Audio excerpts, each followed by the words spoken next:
Пандемиядагы кесепеттерди иликтеген комиссия акыркы маалыматтарды таратты. Анда эл эң көп каза болгон былтыркы июль айында дарылардын жетишсиз болушуна дарылоо боюнча протоколдун 1,5 ай бою колдонууга чыкпагандыгы себеп болгон.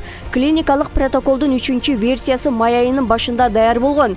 Бирок аны саламаттыкты сактоо министрлиги 18-июнда гана бекитип берген.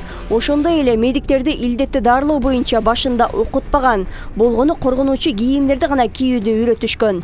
Мында улам жетиштүү даярдык көрүлбөгөн деген бүтүм чыгарылды. Анан ошол жерден массалык түрдө бири-бирине жугузуу фактысы болгон. Мунун бардыгы негизи ошо саламаттык сактоо тармагынын тиешелүү адистери менен макулдугу менен жүргүзүш керек эле. Илдеттин курмандыктары чоң суроону жаратып турат. Анда каза болгондордун расмий саны 1400гө жакындап калды. Бирок бул чыныгы каза болгондордун санынан 3 эсе аз экендиги ачыкталды. Атайын түзүлгөн комиссиянын корутундусунда каза болгондор 6000ге жакын. 2020 июль айынан ноябрь айына чейин 6000дин тегерегинде адам өлгөн. Алар эмнеге 1392 адам өлдү деп жалган айтып келишти? Ушул боюнча элге түшүндүрүшпөйбү? Элге канча адам каза тапканын так маалымат беришсе. 92 человека.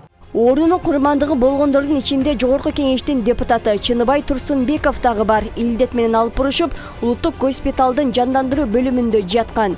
Бирок абалы кескин түрдө начарлап 7-июль күнү ажалга моюнсунду. Атайын түзүлгөн комиссиянын курамында маркум депутаттын кызы дагы бар. Оору себеп болуп атасын ажалга алдырган Турсунбекова ошол учурдагы айрым дарыгерлерди олигарх деп атап бизнес жасаганына токтолду. Өз баяндамасын аяктап жатып, өлкөнүн медицинасы дээрлик талкаланып бүткөнүн, жетер жегине жетип калгандыгын айтып, жашып да кетти. Пандемия COVID-19, она раскрыла нам всю несостоятельность нашей системы здравоохранения. Но то, что я увидела, это то, что прогнила же не только система здравоохранения, а люди, которые годами сидят на руководящих постах, просто сменяя одну должность на другую, ничего не делая для нашей системы здравоохранения и позволяя некоторым врачам-олигархам делать из наших государственных больниц частный бизнес. Өлкөнү каптаган оорудан пайдаланып, айрымдар жеке капчыгын кампайтууга дагы үлгүрүшкөн. Анда гуманитардык жардамдар муктаждарга берилген эмес, ордуна базарда сатыкка чыккан. Донорлор берген каражаттын кайда сарпталганы белгисиз.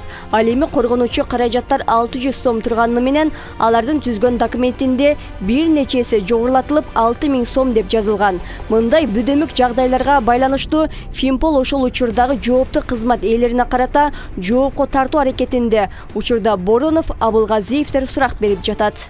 Эмне ушунча канча миңдеген киши өлүп, ага эч ким жооп берилбей калабы? Ошол боюнча азыр бүт ушул пандемияга кимдер тиешеси бар? Мисалы, Абылгазиев, Боронов, жана Алтынай Сулаймова, эмеле? Өмүрбекова, ошолор беле жанакы бар жооп берет. Азыр ушуну аягына чейин чыгарабыз. Комиссиянын белгилешинче, оорунун жайылуусуна эң жөнөкөй талаптарды аткарышкан эмес. Андагы карантиндик чектөөлөр менен алектенип, март айындагы республикалык штабтын дем алдыруучу аппараттарды алуу тапшырмасын орундаткан эмес. Ушул эле тапшырма май айында дагы кайталанып берилген. То есть уже кечиккендик бар да, анткенде июль айында уже вспышка көбөйүп кеткен, уже күнүнө 200-700 деп уже көтөрүлгөн да, күнү сайын көтөрүлгөн. Биз баарыбыз аны көргөнбүз да, билгенбиз. Жаңы жылдан тартып кызмат учурунда илдетти жуктуруп алгандарга карата компенсациянын суммасы жаңы тартип менен төлөнмөк болгон. Мурда 200 000 сом деп белгиленген болсо, эми ал сумма өзгөрүп 75 000 сомдон төлөнбөй болду. Буга чейин 237 дарыгерге 200 000 сомдон каражаттарды беришкен. Мурда 200 миллион алса, эми 75 000 сом алат.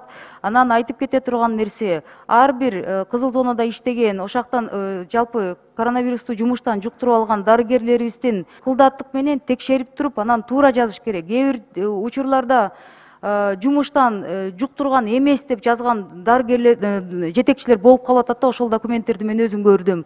Кенемти акы төлөбөгөндөн наразы болгон топ биздин каналга буга чейин дагы кайрылып, маселени жашыруун билдиришкен. Ачык айтуудан айбыгып бетин жашырууну дагы суранышкан. Алар төлөнүп жаткан компенсация бурмалангандыгын айтып, жалангана башка дарыгерлер алып жатканын билдиришкен. Бул катарда санитардык кызматкерлерге каражаттар тийбей жатыптыр.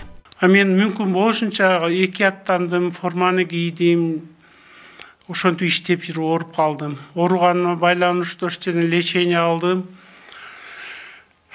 Бирок эми обострение калат экен, адышка болуп калып атам. Лечение алайын десем акча жок, жолдошум ооруйт, мени карай турган балам да сироз болуп ооруйт. Ошон үчүн мен муктаждыктан келип отурам, ушуну чечип бериңизди суранам. Бул маселе күндөн күнгө ырбап жатат. Бишкек шаарындагы 17-чи үй бүлөлүк дарыгерлер тобу компенсация бөлүштүрүү боюнча комиссия калыс иштебей жаткандыгын айтып чыгышты. Алар кезегинде кызмат кылганы менен эми эмгеги бааланбай жатканына кейип жатышат. Бир учурда атылган үй бүлөлүк дарыгерлер борборунан 8 кызматкер илдетти жуктуруп алган болсо, компенсация бирөөсүнө гана төлөнгөн. Азыр көп эле медработниктер бизге кайрылып атат, сурап атат. Компенсация азыр бербей калышты, ошол эле токтом жокко чыгарылыптыр болсу. Азыр биз ошол эле 200 миңге алган укуктуубузбу же укуктуу эмеспиз деп. Ошол маалыматка Минздрав менен жана анан өкмөт толук маалыматты бербей атат. Бул учурда Кыргызстан Американын эмес Россиянын вакцинасын колдонмой болду. Бирок эмдөө иши Кыргызстанда оңойго турбасы маалым. Анткени буга чейин ар түрдүү эмдөөлөрдөн баш тартып келген жарандар бул жолу дагы тартипке баш ийбеши анык. Мындан улам жапырт эмдөө үчүн алгач мамлекеттик ири кызматтардын жетекчилери өздөрү үлгү болуусу керектиги парламентте айтылды. Түз эфирде ушундай, мисалы, спутник болобу, кайсы вакцина болбосун, өзүлөр вакцинация кылынсын. Анда уже эл ишенип баштайт, бул вакцинаны колдонсо болот. Оорунун басаңдаачу түрү жок. Бүгүн дагы 2 кишинин өмүрүн алды. Көз жумгандардын бири Чүй облусунан, экинчиси Ысык Көл облусунун тургундары болгон. Жалпы расмий түрдө айтылган курмандыктардын саны 1398ге жетти. Гүлшайыр Талантбек кызы, Бакчар Асылбек уулу, 7 канал, жумалык үчүн.